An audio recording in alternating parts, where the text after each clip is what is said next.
Hi, welcome to Beyond the Fundamentals. In this video, we're going to do a question and answer, basically an email. We're going to look at an email. Somebody sent in a question. We're going to spend a little bit of time answering it. Not sure how long this is going to take, but we're going to think about this kind of thing. We're able to do this because of people who have donated. So thanks to people who support the channel financially. We operate strictly from what viewers like you can provide. We want to do this ad-free. We want to keep it ad-free if we can. And also we want to grow to 100% viewer-supported full-time ministry. Now, I'm very happy to say that based on the numbers from February, that theoretically, if this was a full-time thing, we could be uncomfortably solvent. In other words, that's a good thing. So if every month were to be like February was a good month. So if we can keep that up, maybe we can grow this channel a lot more. That would be awesome to see that. If you want to contribute, please see the details in the description below. What I want to do right now is look at this question that got sent in. I want to do it this way, actually. Maybe I can make this a little bit bigger. Not always sure how much bleeds over. Somebody emailed in, and by the way, if you email me a question and we decide to cover it, I will, since an email is private, I will do what I can to not show your name unless you specifically want me to.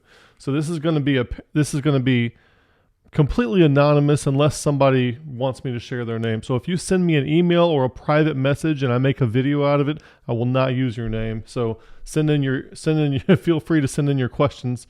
And hopefully we'll have more time to get to them because I know we have a lot roll in that we can't get to, and I apologize about that. Maybe we can get to more of them, though. So this guy writes in, and he says, I was curious about your thoughts on a few things. Number one, why do you think so many Calvinists love Charles Spurgeon so much? I mean, what is it about him specifically that draws their affection so much more than some other random Calvinist? So I could be wrong about this, but I'm going to tell you what I think. Spurgeon is respected for a lot of things that are not Calvinism. Okay, so there's a lot of Baptists out there that are vehemently non-Calvinist that they will have Spurgeon's books and sermons in their library. They will quote from him. They will read from him. They will recommend him because Spurgeon's Calvinism wasn't his main thing. All right. So a lot of people who are not Calvinists feel comfortable with it. Now, Spurgeon comes up, and there's a lot of people in that era, they will come up in a time and place where Calvinism just happens to be the thing, okay? So they are Calvinist also almost culturally, almost by obligation, almost because there's no other option. They weren't able to think their way out of it. There's a variety of reasons where a lot of people from that era were Calvinists. So today, we have a lot more of competition for ideas, right? And back then, it's not how it was seen. And then there's a lot of, there wasn't as much awareness of the kinds of things that would cause you to think a wrong way as there are now, all right? So you'll see all kinds of, I mean, you think these are great godly men that need to be revered, but you see all kinds of logical fallacies in a lot of the things that they say. But we get biased when somebody, and we're going to talk about this later for sure, when somebody says something that bolsters something that we already think or want to have more reason to think, when somebody says something that bolsters it, we have confirmation bias and we are less likely to critically scrutinize the thing that they say. If something goes against what we believe, we're all of a sudden critical and there's 15 things wrong with what they said. But if it goes with what we believe, then we're very much less critical, if critical at all. So there happens to be a whole lot of convergence with what Spurgeon says and with what a lot of non-Calvinists believe and preach and teach too. So a lot of them quote Spurgeon, right? Now there's a couple of reasons that could go into this, my opinion. Spurgeon is, he's also what you might call a fence rider. Now, this is just a question. I'm doing this extemporaneously. I could go and research a whole bunch of stuff. And what I mean by fence rider is this. Spurgeon has a bunch of quotes that are definitely Calvinistic, but he also has a lot of other quotes which seem to be questioning Calvinism or contain warnings not to take it too far, or kind of mitigating statements that stop the Calvinism from being taken to its full conclusion, those kinds of things. So he's one of those kind of dreadnought people that you'll find both sides quoting him for and against Calvinism. So he's one of those strange characters. But as far as a Calvinist is concerned, the reason Spurgeon is attractive is because he's what you might call a crossover artist. Like in the music scene, you have some people who do secular music, and then they cross over and do Christian music, or they do Christian, they cross over and do secular, that kind of thing. And the idea is that maybe you pull some of the audience with them. Okay, so if a non-Calvinist, like I grew up, I was exposed to a lot of independent and Southern Baptists, and I heard Spurgeon quotations all the time, and most of the time Spurgeon was mentioned, it was almost all favorable. Okay. And so when I would hear Spurgeon get quoted, I wouldn't think that much of it. Now, the Calvinist wants to take advantage of that fact, and they are intending to promulgate. They are a meme propagator. They are intending to promulgate Calvinism, and so what they're trying to do is they're trying to find a crossover artist. They're trying to find something that you already think, that you're already comfortable with, and then they want to use that as the transportation mechanism to get Calvinism to you. Okay? So they're looking at, the TV shows you watch, they're looking at the values that you hold, they're looking for all these little inroads, the doctrines that you believe, and how can I word the doctrine you already believe in such a way to make it distinctly Calvinistic, in the heat of a conversation. Or are there any people that you read, like a lot of non-Calvinists also used to read A.W. Pink, like Peter Ruckman talks about A.W. Pink fairly regularly, well, when he was alive, in his books and stuff, without coupling it with a whole bunch of warning about his Calvinism. Okay, so with that kind of thing, it becomes an attractive, low-hanging fruit for a Calvinist to be able to use an author like that to get to you. So if you think Spurgeon is a good, godly, dedicated person, that is going to be a good delivery mechanism for a Calvinist to get Calvinism to you, because you those little ports that you have. I'm going to talk about this later too. You ever seen people with like a medical port inserted into their system that's already attached to their skin? And so if like maybe they're sick or something like that, and you would have to, like if they need medicine or if they need an IV, whatever they need, the port is already there and all you have to do is hook up to it. So what a Calvinist is looking for is something that's already ported into you like that, okay? And then so Spurgeon is already ported into you. They can take the saline solution of Calvinism and hook it up to that port and inject you with it, all right? That's kind of how they look at it. And so they're constantly looking for some kind of inroad that is attached to you that they can use to get you with. And since Calvinism is popular in non-Calvinist circles, because there's a lot of convergence with non-Calvinism in Spurgeon's preaching and teaching, that is going to be intentionally targeted and hijacked by Calvinists to try to use Spurgeon as a delivery mechanism to get Calvinism to you, to get it into your head. So that is my opinion. She said, why do I think? That's why I think, all right? Now, the fact that, we're also going to talk about this later on in some of this question, but the fact that Calvinists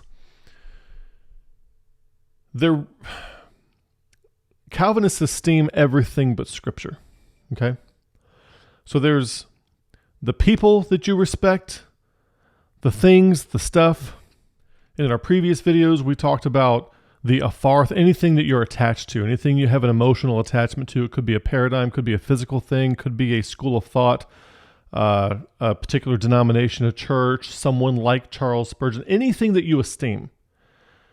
Calvinists have to esteem everything besides Scripture. ABS is what I call it, anything but Scripture. And the reason for that is because they need to divert attention away from whatever is authoritative because their paradigm contradicts the authority, which is Scripture. And that's why you find a lot of man exaltation in Calvinism. So they take advantage of the fact, it's kind of weird, they call everyone else man-centered, but at the same time they also demand that you pay a great deal of respect and outsource your sense-making to what they call the great giants of the faith. And Spurgeon would be one of those great giants of the faith, and they would consider you to be hubristic and prideful and lacking in humility if you don't outsource your sense-making to Spurgeon, because he is a great giant of the faith. So defect on your own sense-making, defect on your own perspective, act like you don't see what you see in Scripture. You don't want to be a divergent thinker. You don't want to be a heretic and non-orthodox, do you? So you better outsource your sense-making in what you're observing in Scripture to this man Spurgeon, because he is greater, godlier, and older than you, and therefore he something more than you, okay? So there has to be something that breaks the connection, that direct connection between you and Scripture and you and God. Something has to come between that. And so there has to be something that is more esteemed than Scripture, what you are seeing in Scripture, and your connection with God. There has to be something more esteemed than that to divert you away from the authority of it so that you can outsource your sense-making to people who have been mouthpieces for Calvinism. That's what has to happen. And all the while they're doing this, exalting, we're standing on the shoulders of giants, and they call us man-centered. I'm the kind of person that says, maybe we can learn from somebody who's dead and who's been dead for 100 years, just like we can learn from somebody who's alive today. But just because they've been dead for a while and they lived in the past does not mean that we should automatically outsource our sense-making to them. Not them or any group of them where they happen to have convergence along the same Gnostic train of thought. There's no reason to do that, okay? So because of that, now, when you start talking like that, Calvinists are going to accuse you of being a cult leader. It's funny, they'll come back and accuse you of being a cult leader and following man and your traditions and being like David Koresh. I had them say that to me. And I'm like, between me and the Calvinist, I'm the one not following any men. I don't care. If your name isn't Jesus Christ or one of the 12 apostles, I don't care what you think. I don't care at all. Okay?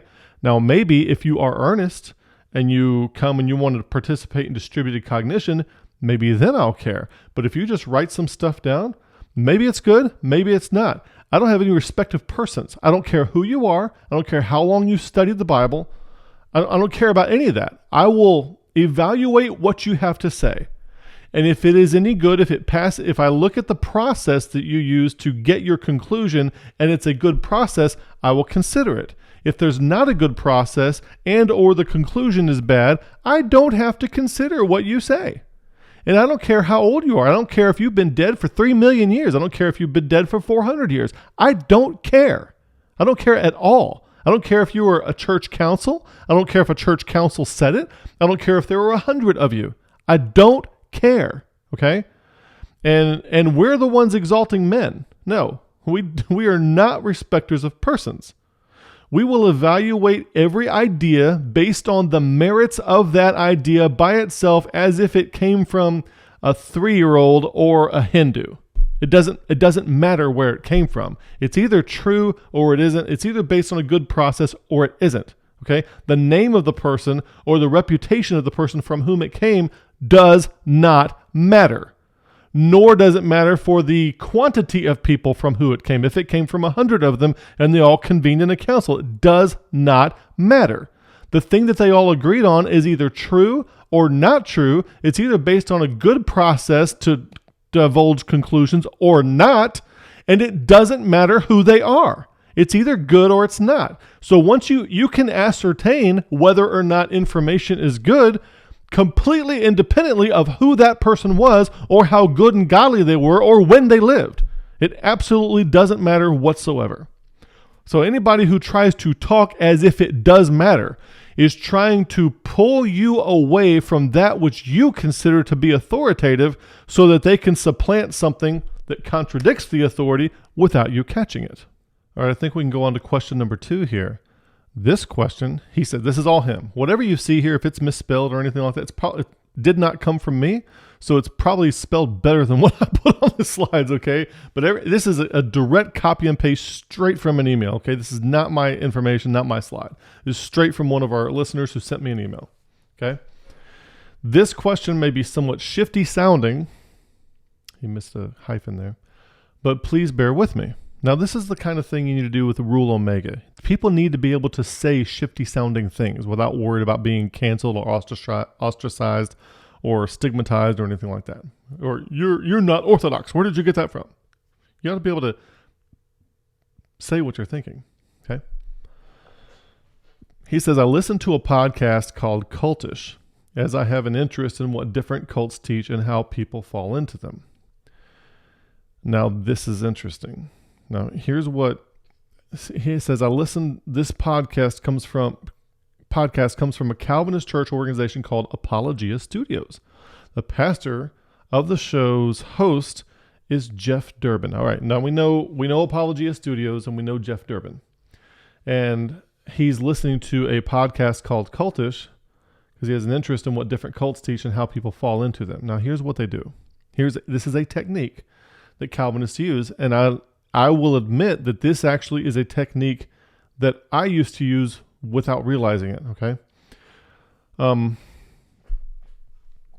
This is also one of the reasons I'm trying to deal with things at the meta-paradigmatic level rather than going paradigm for paradigm, okay? Trying to get out of this rat trap.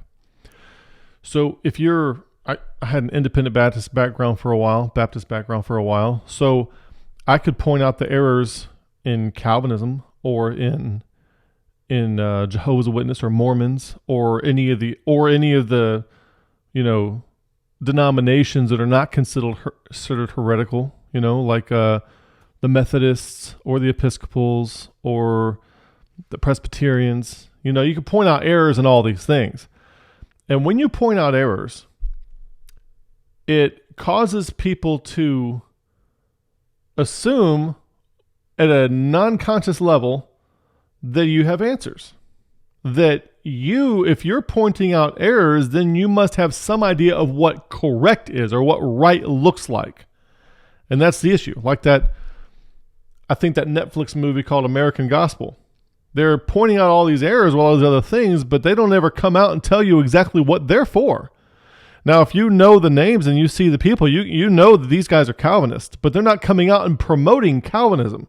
They're just juxtaposing this error with them, and then you just automatically think that they're correct without realizing it.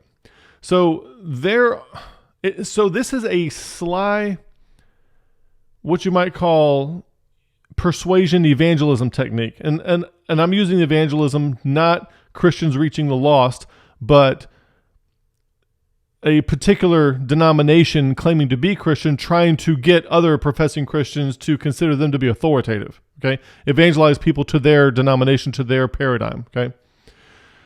And so there's lots of people that are confused. They run into a Mormon, they don't know how to handle it, they don't know how to handle the questions, they don't know what Bible verses to use, they don't know any Jehovah's Witnesses, and they just get baffled. Church of Christ people, Catholics, they run into all these things and they don't know how to handle themselves.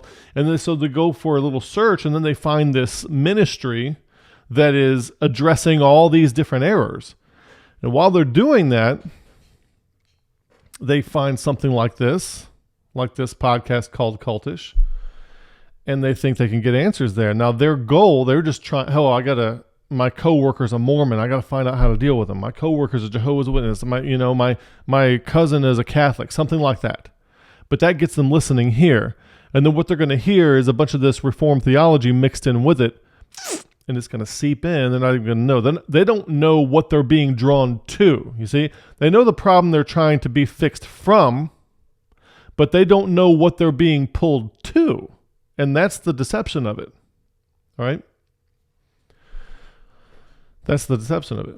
So he says, this podcast comes from a different Calvinist church or organization called Apologia Studios. The pastor of the show's host is Jeff Durbin. Apparently Durbin is an acolyte of James White or something. Yes. If you listen to Durbin's stuff, Durbin and James White are buddies, and they do things at the same church, okay? And they call each other pastor. Pastor White and Pastor Durbin, that kind of thing. Pastor Jeff or whatever. Pastor James, Pastor Jeff, that kind of thing. So they're like co-pastors or something, I don't know. And then they do like radio shows and stuff like that together too, or podcasts. So yeah, they are cohorts together. I have obviously noticed, and by the way, I will say this, that I do not delve in a whole lot to either one of these guys necessarily, but I would say that James White's Calvinism is probably a lot more polished and refined and clever than Jeff Durbin's. But Jeff Durbin's popular, he's got tattoos. I've obviously noticed that they attempt to infuse Reformed theology quite a bit into their discussions. Now, I will tell you this, Mr. Emailer here, they're not... The whole point of their podcast is to infuse Reformed theology. That's the whole point. And yeah, so you're right. It's not like a by the way thing. It's not something that slips in there. That's the point. The point is, while you're focusing on the error, they're giving you Reformed theology, Calvinism, deformed theology, without telling you that. They're not giving you the label of the paradigm which they are promulgating to you. Okay? They're not doing it. They're just doing that. You're focused on Mormonism or Jehovah's Witnesses or something like that. Meanwhile, the injection that you're getting is something else that they're not coming out and disclosing as they should. I have also noticed that Jeff Durbin is referenced quite a bit. Now, I don't know what he means on this. I don't know what this emailer means. If you mean he's referenced quite a bit on that show or in that ministry or on that church or by James White or by Jeff or within that church or just by Calvinists in general or by anybody who's talking about, Calvinism versus Christianity. So I don't know exactly what you mean there. And I think what he means, and I could be wrong about this, is that Jeff Durbin is referenced quite a bit by Calvinists in general. That's what I think he means. With what seems to me to be too much reverence for a guy who is just the pastor of a church. And there you go. And that's absolutely right. The irony of this is the Calvinists who are blaming everybody else for being man-exalting are the ones that give reverence to the men. And this is one of the things we want to delve into. And why is this? Why does this happen? They give reverence to people. They are respecters of persons. And they are man-centered. Okay? Now, there's a reason for that. An example, so let's... Okay. I'm not sure exactly what order I want to do this in. With what seems to be too much reverence for a guy who's just the pastor of a church. Okay, so we're going to hit this again down here. And so let's look at this one here. An example of this comes to mind is what seems to be a certain glee in the prospect of Jeff hypothetically administering church discipline. So my question is twofold. Well, it's kind of interesting on that because I have seen online several times where Calvinists are promoting Calvinism on the basis that they practice church discipline. Now, I'll tell you this. They were saying you know how we talk about the NERC recently on our channel, the non-epistemic ranking criterion. One of the NERCs they were using was that, hey, we practice church discipline. That's what you should do. Therefore, we are more correct than you. Who else practices church discipline? That's what it was. All right. A guy whose initials are JDM was promoting that one. And some of y'all probably seen him online. And the idea is that if whoever practices church discipline more is more correct. Well, how epistemically sound is that? Okay. Maybe you're completely wrong about church discipline, but you got everything else correct. Okay. So that's kind of stupid to start with. So apparently these guys had never heard of the Independent Baptist movement because Independent Baptists are crazy about church discipline. I actually went to a church one time where they kicked at least somebody out every year around May or June. At least somebody. And then that was in Florida. And then there was another church in Georgia, and they called it getting churched. Church kick somebody out. Let's find a reason to do it. And so there's something that's church discipline is a very horribly sad thing that has to be done, and the circumstances that would legitimately warrant it are pretty horrific. And it's nothing to boast about or kid about or be crazy about. There's usually, if the church is dealing with somebody like that, there's probably also something illegal or some broken relationships, broken families, or somebody who's really hurt, or maybe even molestation and things like that. Church discipline is no joke. Okay? So these guys who promote themselves on behalf of being practitioners of church discipline are glorying in the flesh. They're basically glorifying legalism. I've not seen anybody who is proud to be a church disciplinarian actually do it right, and they don't have the right attitude about it. So I'm concerned about that. So he says, my question is twofold. Does it seem to you that Calvinists are comparatively overprone to idolizing their church leadership, or is it my own bias? Okay. And then up here, this is connected with, is too much reverence for a guy who's just a pastor of a church, and is it possible that the collection of Calvinists gathering in Arizona known as Apologia Church is becoming cultish? So there are several things that you need to understand. Now, what I'm going to say next is based on information that we have shared in our Christian Cognition playlist. And we have at least 10 videos in there, maybe 11 or 12 now, I'm not sure. But we deal with cognitive science, a little bit of psychology, epistemology, and we sort all that stuff out. What you need to understand is a relationship between cult-like behavior and propositional paradigms. And with propositional paradigms, you think of a fitness landscape, and just think of a landscape, and a fitness landscape would be the conditions one would have to meet in order to survive or to thrive or to get ahead. It doesn't matter what they are. And you could think of some other scientists and smart people have compared fitness landscapes to hill climbing and valley crossing. And valley crossing, hill climbing is when you climb up to the top of something that already exists. Like you find out somebody's interested in cars, okay? So you build the best cars and you climb the top of the hill. You want to be the number one seller of cars, for example, okay? So hill climbing. And then there's valley crossing, where you find out that it's not in cars anymore. There's something else. It's really in handheld devices. So you find out, you predict where the fitness landscape is going, and you could be an apex predator. You could be the saber-toothed tiger you could be at the top of the hill in one instance, but then this saber-toothed tiger went extinct. And what do we still have? We still got beetles and gophers and stuff like that. Okay, so the less specialized for the fitness landscape, the longer something can survive, theoretically. All right, so you think of a fitness landscape that way. And there's hill climbing and valley crossing. And the hills in the religious world and the religious Western world, and these fitness landscapes can only last so long, right? And as they change, you need to be able to predict how they change. So a hill would be a particular paradigm. And you have a hill of Catholicism, there's a hill of the Baptists, and then there's a bunch of little hills of all the different kinds of Baptists, okay? And there's so many people that you can do pretty well on a small hill.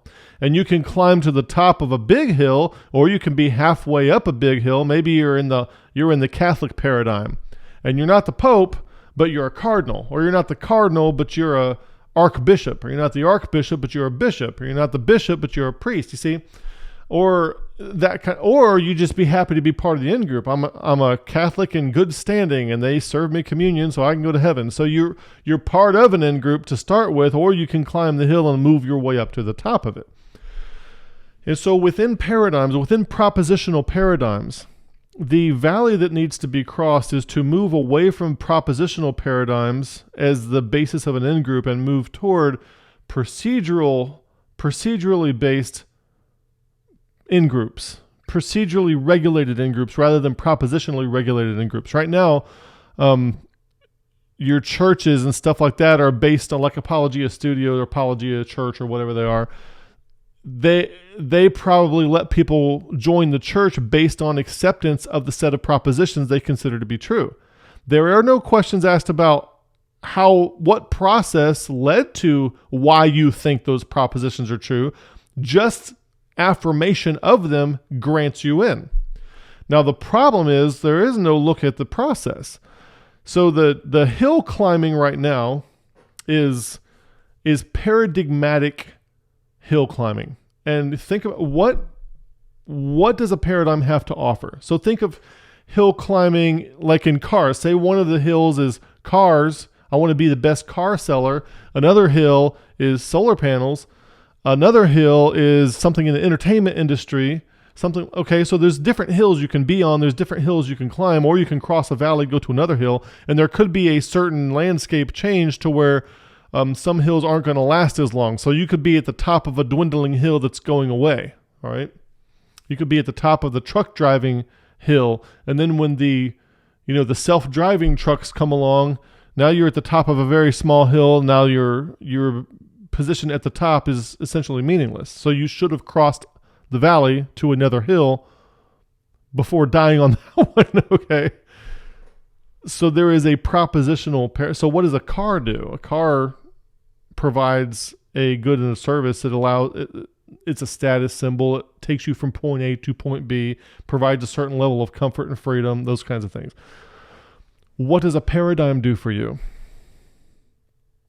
And this is why it's not, I don't want to just bash Calvinism here, because cultish tendencies are an artifact, a byproduct of any kind of paradigmatic hill, any kind of paradigm, any kind of propositional paradigm, if you will. Why is that? So I'm actually going to go creative on you. I'm going to go to another slide here, and I'm going to give you 3 letters, CDS. I'm going to CDS. So we're going to look at something that a paradigm does for you. You want something. Of all the hills that are out there, you participate in. There's the hill of retail. There's the hill of the cars. You drive a car probably. You have a house. There's the hill of real estate. And you have participated in a lot of different hills, if you will. Okay. So what do these things deliver to you? A house provides shelter for you. Retail provides goods and services, and then groceries and things like that. They provide these things to you. And that's why you partake in them. Why do we partake of the hill of the paradigm? Why do we do that? It's because it delivers something to us that we crave. And do you know what that is? It starts with a C. Now, we've talked about it before on the channel. Do you know what that is? There's certain things that are like sugar.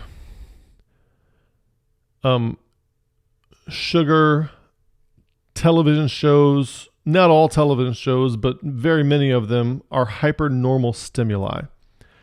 Video games, hypernormal stimuli. Sugar is hypernormal stimuli. An overabundance of salt, fatty foods, hypernormal stimuli.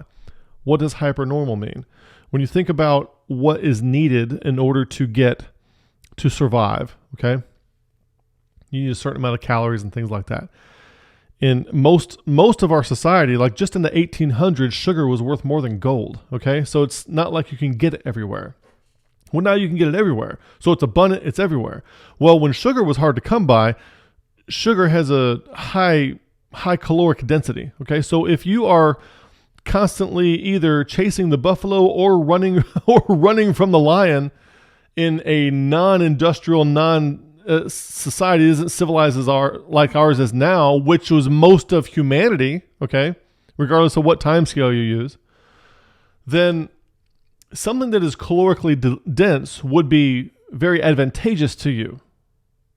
In other words, you could really use the sugar. It's not like you could binge on sugar and get fat from it. Now, certain people did, of course, but it's not like that was so easy to do back then. Not like it is today. It's not that readily available. So if you're constantly chasing the buffalo or running from the lion or out picking berries or something like that, always active trying to survive, you can take calorically dense things as often as you found them, but you wouldn't find them that often. They take time. So these things that are like right now, we're not chasing buffalo. I'm not anyway. I'm not chasing buffaloes or running from lions or out picking berries or something like that just to try to survive, or farming or anything. I don't have to do any of that because of the type of society that we live in. And so I don't need calorically rich things, but the reward system in my head is still there, right?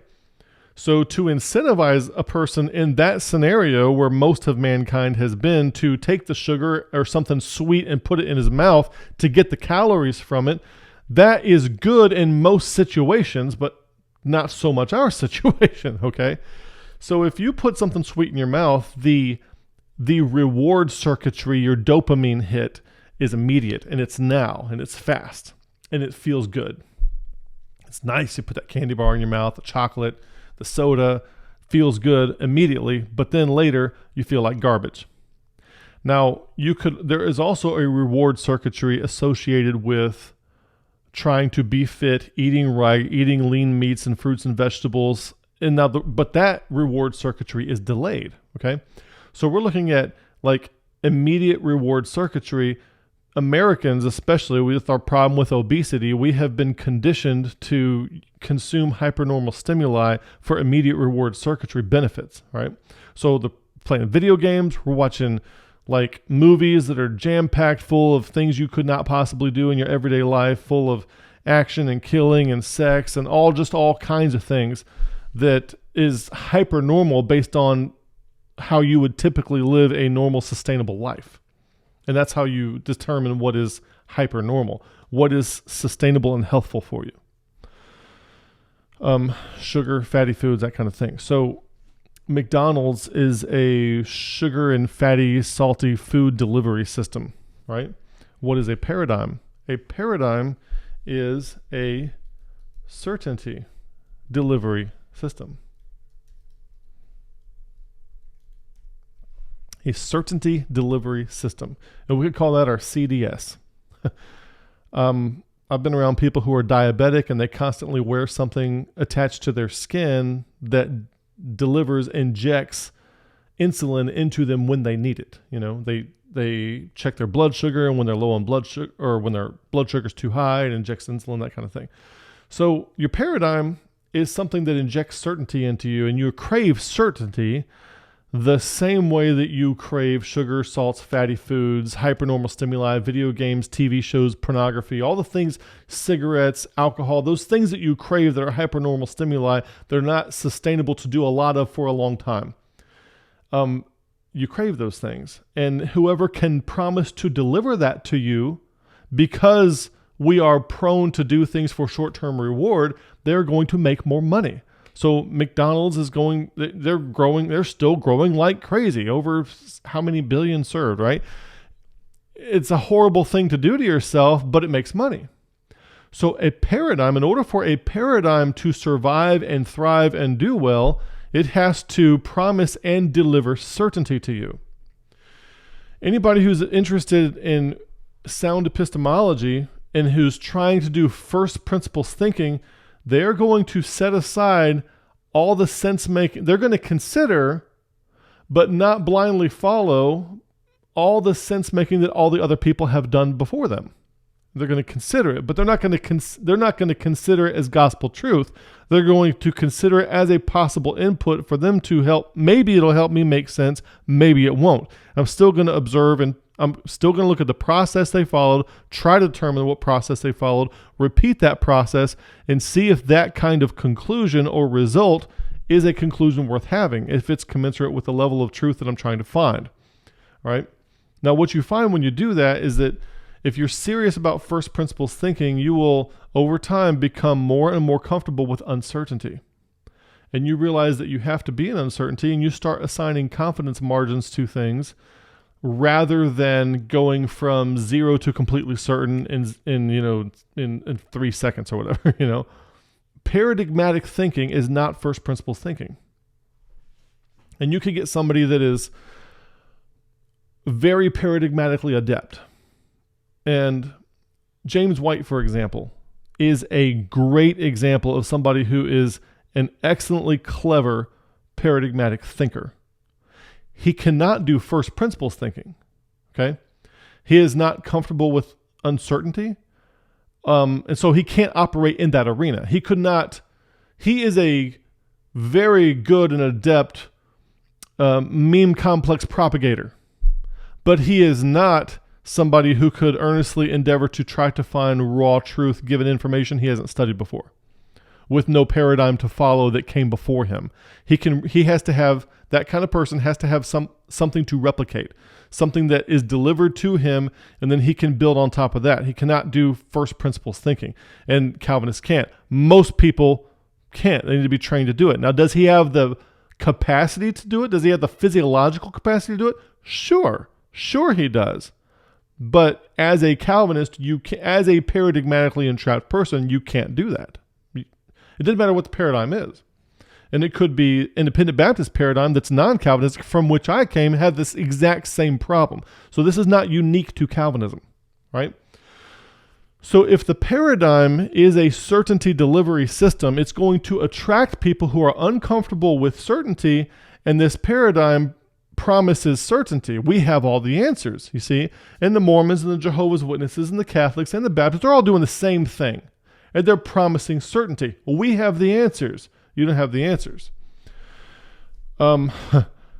What should things look like? There should be an ecology of practices of procedural knowing, which helps people who are earnest conduct first principles thinking and ascertain confidence margins that are commensurate with the level of epistemic work that has gone into the exploration, gone into the endeavor, into the inquiry, if you will. So if I've done 1 month of inquiry, I should have 1 month's level of confidence margin associated with my findings so far, not 100% certainty.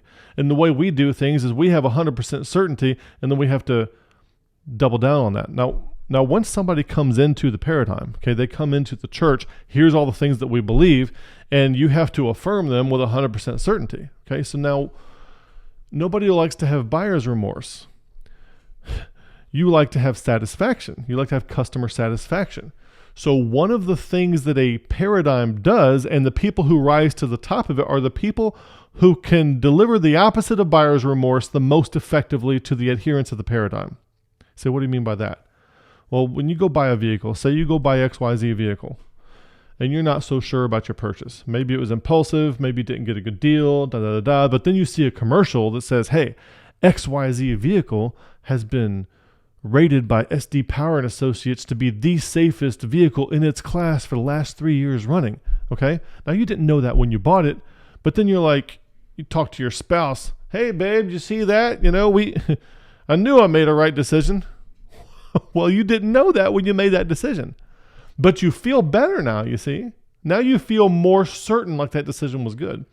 So once you have adherence to a paradigm, once you have your in-group established, the job of the people who rank in that paradigm, your job is to deliver certainty and customer satisfaction, which is certainty, to the people below. So they need a reward hit. They are uncomfortable with uncertainty.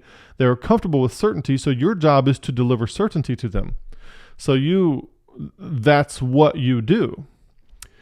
Therefore, the people who can deliver that requirement to the people who came craving it, like sugar and salt and fatty foods, the people who can deliver that most effectively, like the highest amount of sugar in a candy bar, the highest amount of sugar in a sweet soda, that kind of thing. The people who can do that most effectively rise to the top of the paradigm with more people around them because there's more people that want that candy bar because it's got the most sugar.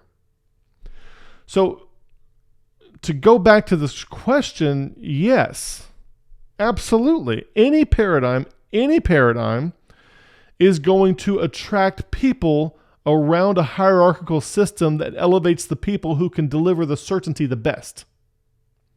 And therefore, all paradigmatic systems tend toward being cultish.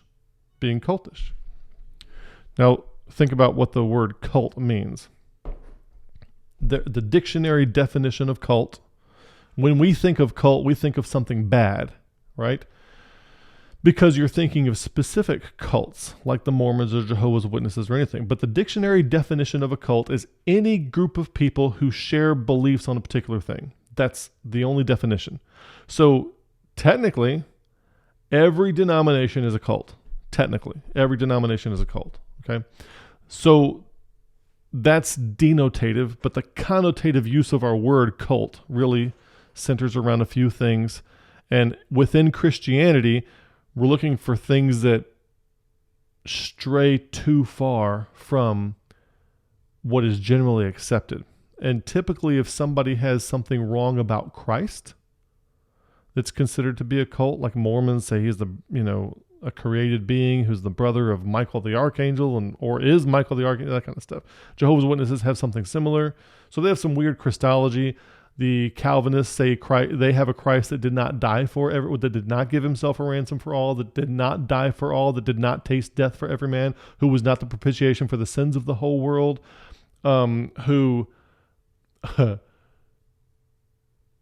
did not pray for the world in John 17:19 through 21. That kind of thing. They have some weird Christology going on there. And they also have some weird stuff when you start thinking about terms like sin nature and original sin and total depravity. When you start, there's been a whole bunch of pollution of the information ecology within Christendom where a lot of non-Calvinists think a lot of Calvinistic ideas are run-of-the-mill and routine. And they have polluted the information ecology. And there's a lot of stuff that they believe about sin and the relationship of Christ to that sin and his nature and things like that are rather cultish. Okay. And I'm not, I don't care what you think. I really don't care how cultish I'm making Calvinists out to be. It's a group of people who share a number of beliefs, and it tends to elevate men. It is very man-centered. It's Augustinian, and then they're called Calvinists, and they don't like that. So you know what they do to get away from being so man-centered and following the wrong JC, John Calvin, instead of Jesus Christ? They stop calling themselves Calvinists, and they start trying to come up with other terms to divert attention away from the fact that they're following the wrong JC, like Reformed theology, like the doctrines of grace, or sovereign grace theology, stuff like that. They try to say things other than John Calvin's name to obscure the fact that they're following a man, and everything about them is man. So, yeah, is it possible that the collection of Calvinists gathering in Arizona, known as the Apologia Church, is becoming ironically cultish? So, number one, yes, it's possible. Number two, is that exclusive to Calvinism? No. Any propositionally paradigmatic system tends toward cultism. So Calvinism is not unique in that fact, but it is a feature. It's not a distinctive feature of Calvinism, but it is a feature of Calvinism. Okay. And so what should be done about this? And here's the deal. And here's something you got to watch out for, fellow Christians out there, fellow Bible believers who are non-Calvinistic, is that just because the Calvinists are cultish, and it's impossible for them to not be, does not mean that non-Calvinists aren't.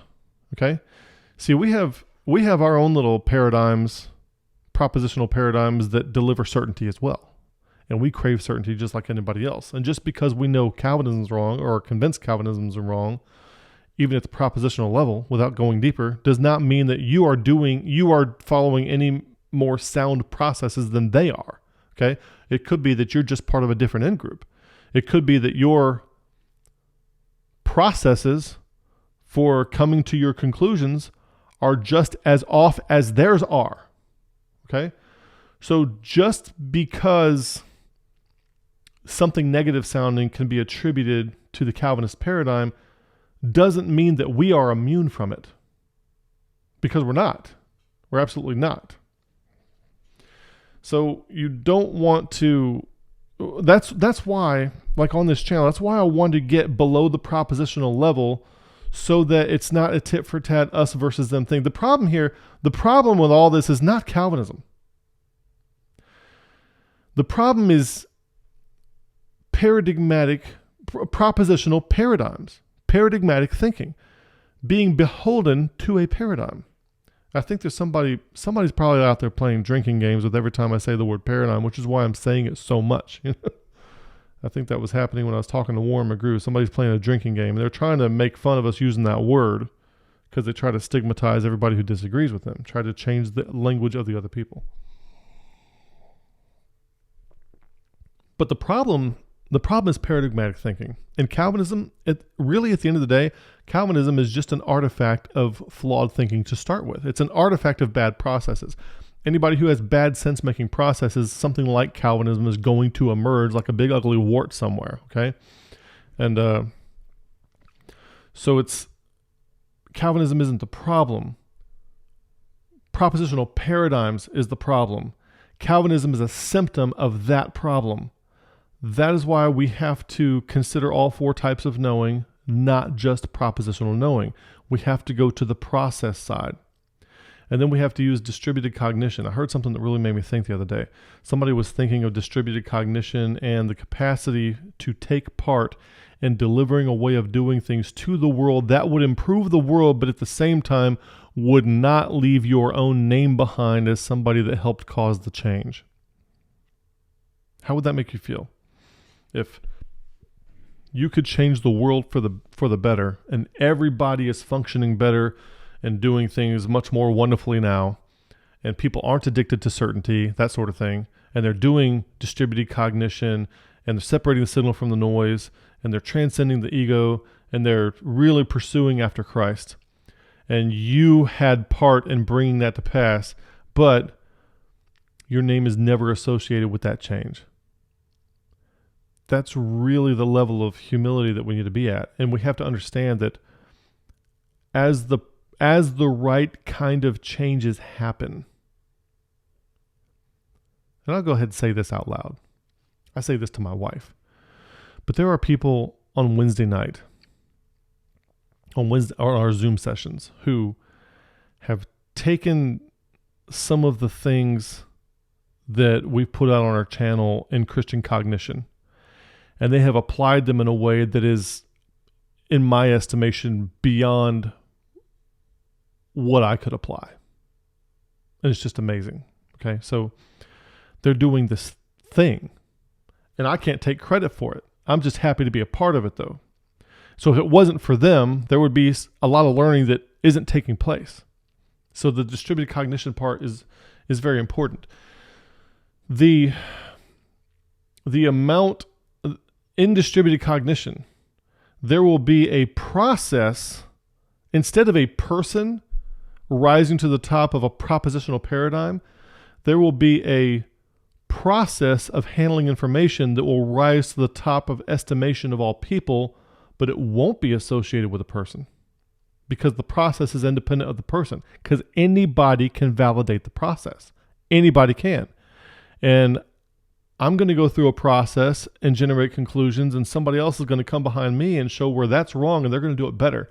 It's the process that's going to raise. It's like we talked about procedural knowing with the power of God in the last video that we put out. That power, procedural knowledge has claims on power and capability. And so that power and capability from the power of God interacting within God's people, that power is what will emerge as the notable characteristic of the new fitness landscape, the new thing that should be done, rather than individuals being with who can offer the best the most clever post hoc rationalizations to justify the paradigm, to then double down on the amount of certainty that's injected into all the adherents of the paradigm. So that whole system needs to go away where that occurs.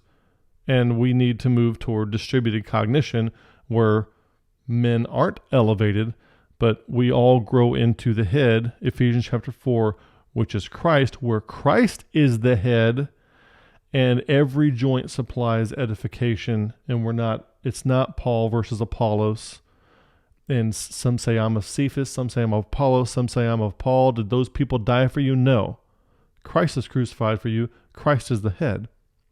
It's not about man exalting. And the reason Calvinists exalt men isn't distinctively because they're Calvinistic. It's because it's a propositional paradigm. That's what propositional paradigms do. They're not doing the Ephesians 4 model. So the cure to this happening is not just showing where Calvinism is wrong. It's moving away from broadcast mentality of just being a mouthpiece, just being a meme complex propagator. You might as well be a robot. It's moving away from that and moving toward the Ephesians 4:16 model of edification. That's the cure. So you could refute Calvinism soundly all day long and never get to Ephesians 4:16. And that's the problem with people on our side of things. Those of us who are non-Calvinists, I think we're satisfied when Calvinism is shown to be wrong. So someone like me or Leighton or Mike Winger, some of these guys, we can come on and we can show you where Calvinism is wrong, but that's not enough. It doesn't mean another paradigm won't emerge up in its place, okay? So it's not just that Calvinism is wrong, it's that the process that resulted in Calvinism is wrong. That's where it has to be addressed, and the correct process that we should be aiming for is the Ephesians 4:13 through 16 model. That's the cure. The cure is to become like Christ as a body. That's the cure to this kind of thing happening. That's what we have to press toward. That's why we're trying to do the Full Stature Initiative, to get people to hooked on the full stature of Jesus Christ as described in Ephesians 4, and not reliant upon any particular human teacher or any particular propositional paradigm set that delivers certainty into you. You can be comfortable with a certain degree of uncertainty as you grow in wisdom and you grow in grace and you grow in discernment and you participate in that edification process, separating the signal from the noise, being a transmitter and a receiver at the same time, and increasing your level of articulation. So I hope that is a satisfactory answer to this question. If you would like to submit a question that you want answered, send an email. We'll put it in a video or something, hopefully. Okay, and we'll try to do a lot more of these, so hopefully we can get more videos where we're answering questions like this. Thanks for watching. May the Lord bless you, and good day.